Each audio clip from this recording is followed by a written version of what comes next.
So the first idiom that we are going to discuss about in this video is blood is always thicker than water. So this is something which you might have heard before as well, and let's elaborate this with this very simple meaning that I just wrote for you. Blood relations such as mother, father, brother, sister are always given a preference when it comes to choosing between these people and others around us. Let's close this idiom with a very simple example.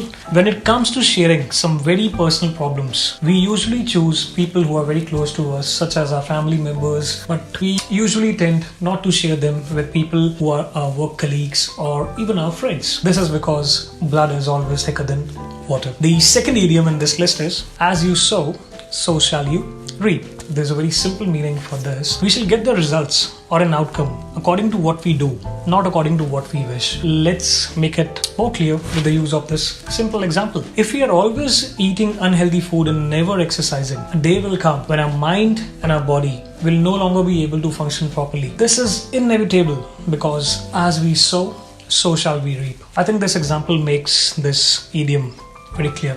Moving on, the third idiom in this list is, this is something which is very easy and sounds very sweet. Cherry on the cake.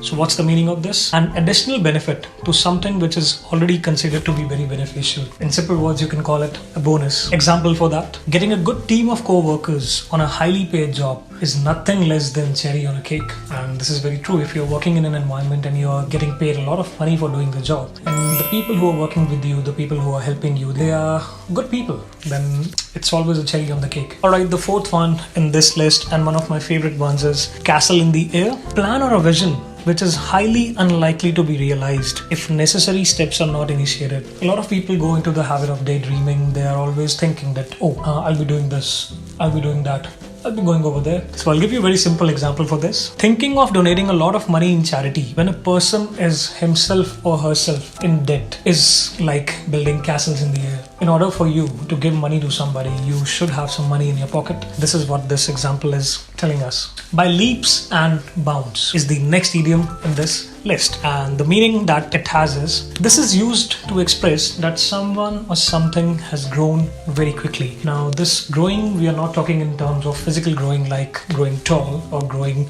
big biceps, having a chiseled